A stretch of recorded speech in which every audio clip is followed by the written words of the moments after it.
Assalamualaikum warahmatullahi wabarakatuh. Izin memperkenalkan diri, nama saya Fitriana Siroyani dengan NPM 22411133 dari kelas Manajemen 22C. Di sini saya akan menjelaskan materi model empiris.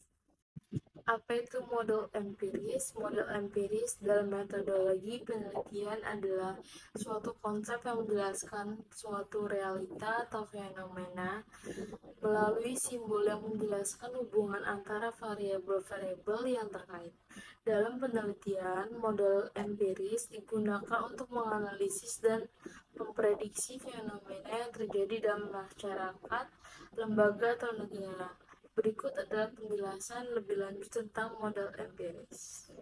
Macam-macam model empiris. Model empiris dapat dibedakan menjadi beberapa jenis berdasarkan tujuan dan metode yang digunakan.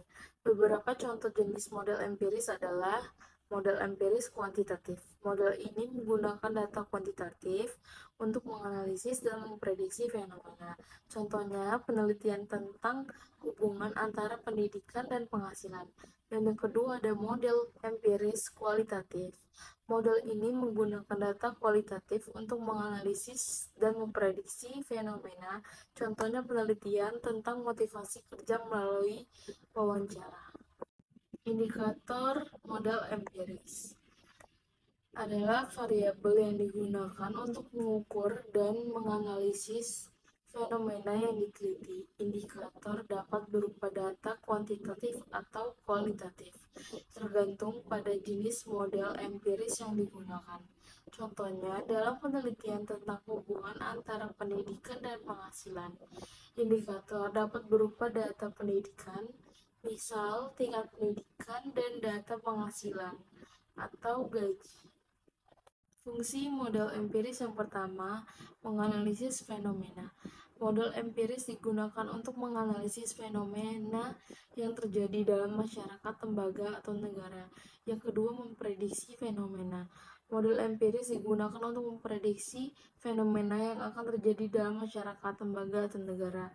Yang ketiga, mengembangkan teori.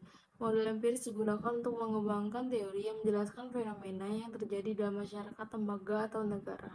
Berikut pokok model empiris dalam penelitian. Yang pertama, variabel. Variabel adalah elemen dasar dalam model empiris yang digunakan untuk menganalisis dan memprediksi fenomena. Yang kedua, ada hubungan. Hubungan antara variabel adalah elemen penting dalam model empiris yang digunakan untuk menjelaskan fenomena. Dan yang terakhir ada analisis. Analisis data adalah elemen penting dalam model empiris yang digunakan untuk menganalisis dan memprediksi fenomena. Hasil kesimpulan. Kesimpulan dari penjelasan model empiris dalam metodologi penelitian adalah bahwa model empiris adalah suatu konsep yang menjelaskan suatu realita atau fenomena melalui simbol yang menjelaskan hubungan antara variabel-variabel yang terkait. Model empiris digunakan dalam penelitian untuk menganalisis dan memprediksi fenomena yang terjadi dalam masyarakat, lembaga, atau negara. Dalam penelitian, model empiris membantu meningkatkan kualitas penelitian, meningkatkan prediksi, dan meningkatkan pengembangan teori. Sekian yang dapat saya sampaikan. Mohon maaf bila ada salah kata. Saya akhiri. Wassalamualaikum warahmatullahi wabarakatuh.